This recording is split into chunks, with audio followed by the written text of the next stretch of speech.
Welcome everybody to the Nationwide live video chat presented by Nationwide Insurance. We're here at the NASCAR Hall of Fame. I'm Joe Menzer with NASCAR.com. We have Mike Wallace with us today.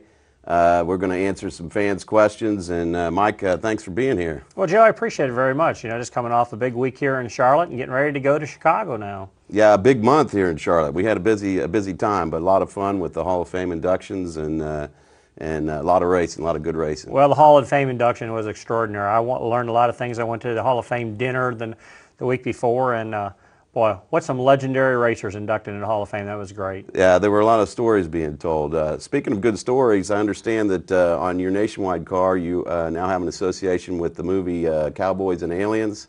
I do. With Universal Studios. Could you tell us a little bit about that? Yeah, I'm really excited about it. First of all, it is a Universal Studios and DreamWorks project. Just conveniently have a picture of the car if anybody wanted to know. Yeah, I have one too. I did. Joe, oh, wait, wrong side. There we go. So, but the great part about it is that it is Universal's summer blockbuster movie. It's going to come out in July 29th. I guess they predetermined what's going to be their greatest movies and the best actors. You know, you got Harrison Ford and you got Jon Favreau, who directed Iron Man, as the director of the movie. It's got Steven Spielberg as executive director. So it should be really good. But the great part about it is they are allowing race fans to be part of the package. And what that amounts to in July, Daytona race in July, if you go on cowboyandalienmovie.com and punch the like button for the Facebook like to say that you want to see the trailer and watch it, you are eligible then to be one of the sweepstakes contestants to have your photo put on a mosaic drawing or artwork that will show up on a race car. There will be 20,000 people that are chosen for Daytona, 20,000 for the next race at Kentucky, and it just, all you got to do is be part of it. And that I like it because what they're doing, the studio is using NASCAR racing to drive people to their site to watch the trailer for Cowboys and Aliens. Very cool. You got some heavy hitters there in that thing. And of course the lovely Olivia Wilde is in the movie as well. Yeah, I've actually had a few NASCAR officials go, boy, she's really hot. You know, you bring her to the racetrack and you might be able to get a soft set of tires or something. Well, that never hurts to have that when you're talking about a movie. Let's go to the fans' questions here. We got Lugnut USA who wants to know, Mike, what's it like being part of such a big, not to mention famous racing family? Your dad, you and your brothers, and now the next generation of Wallace racers. Did you ever envision anything like this when you were starting out? Well, I really didn't. You know, we grew up in St. Louis, Missouri, Joe, and my dad raced as a hobby. I mean, he never thought of anything doing it for a living or anything like that. So then it's Rusty, myself, and Kenny. That's the age progression, and just started racing local racing, and Rusty started, I started. And that was, you know, you had to be 16 to be able to race. Right. I snuck in at 15 and a half, don't tell anybody. But my dad won a lot of races, short track racing. He was the local hero that everybody hated because he won so much.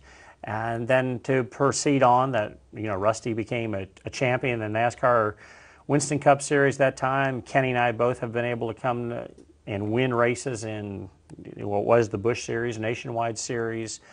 Won ARCA races, I've won truck races, really, really excited. And then, you know, like you say, the next generation, my daughter Chrissy's racing, my son Matt, Rusty's son Steven, so I think there'll be a Wallace name around NASCAR racing for a while. I had the pleasure of meeting Chrissy at Talladega last year, as you well know, because you helped set it up, but what's she up to these days? Chrissy is, right now she's going over to Lebanon, Missouri, Lebanon I-44 Speedway every Saturday and run a super late model over there. And the reason she's traveling from North Carolina to the Missouri area is, number one, she doesn't have to take a sponsor to that ride. Yeah. She won last weekend, which was really nice. They run 2 races there. She runs second the first week in the feature, won last week, and she wants to be a race car driver. She wants to race eventually. She would like to be a cup racer, but, you know, go truck racing, ARCA racing, and then, you know, wherever it fits as quick as she can. But she wants to stay in the seat. She knows she needs to stay on top of what's going on, so that's why she's running the local cars. And I believe she recently had a birthday a couple of weeks ago, turned 23, is that right? She did, yeah. Surprised I knew that, Yeah, right? you are, because you were one ahead of me. I thought she was 22, but I have to check that out. Well, maybe the internet was wrong. I did a little research before I came on. We got a question from Gozer, who wants to know, both your brothers have written books. Any chance you would do the same in the near future? Well, I guess there's a possibility. I don't really understand writing a book, to be honest with you. I have talked with a few guys. Tim Packman, who's a PR director, he writes some books and that.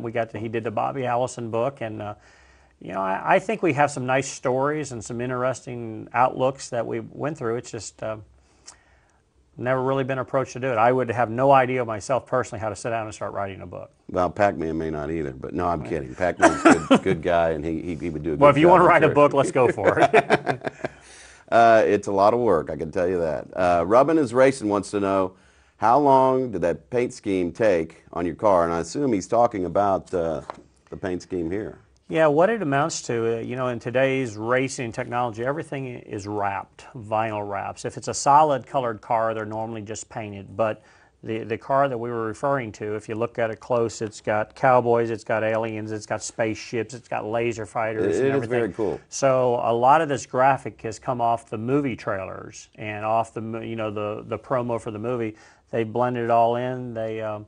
Technology is incredible. I have no idea how it all works. They print it all out.